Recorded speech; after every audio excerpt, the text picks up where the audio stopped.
This is team distributed drone collision avoidance. I'll go ahead and get started. The problem we were trying to solve was that if you have autonomous systems within the same airspace, you would need a collision avoidance algorithm.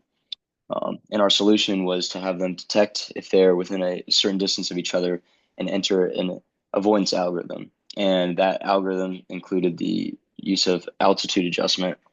So I'll get more into that here in a second. We use DroneKit for takeoff, landing, and navigation, Mavlink connection. That way we could transport accurate data and run the algorithm with consistent data. Uh, for our sharing, we used UDP sockets for the communication between the two drones and a multi-threaded communication. For our avoidance algorithm, pretty much how we had it was that the drones would consistently send messages to each other, letting them know where their projected paths were going to be. And if they got within a certain distance, um, we would trigger an avoidance algorithm where it would raise the altitude and they would stay at those different altitudes until it got back to a safe distance, which is the waypoint navigation and failsafe. So once it got far enough past the potential collision, it would drop down to the original altitude, the drone of the higher order would.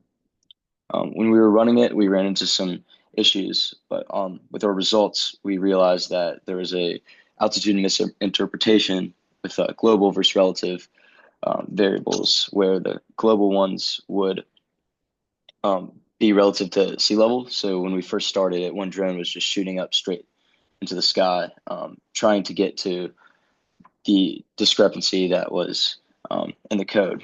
And through more iterations, we realized that the avoidance wasn't necessarily getting triggered consistently. And another thing was, like I mentioned, with the location global and relative, it caused some irregularities. Now, the video on the next slide can show kind of what we were attempting to do with our approach. Um, Here, both drones got to their points, and unfortunately, the drone on the left started moving uh, down into the ground. But towards the end, if you could see the drone on the right, it detects and it starts to move up right here at the end. It's very slow, but that was the idea of it, was so that it would, if they were going in the same path, it would go up, and then once they got far enough, it would return to that original altitude. Thank you.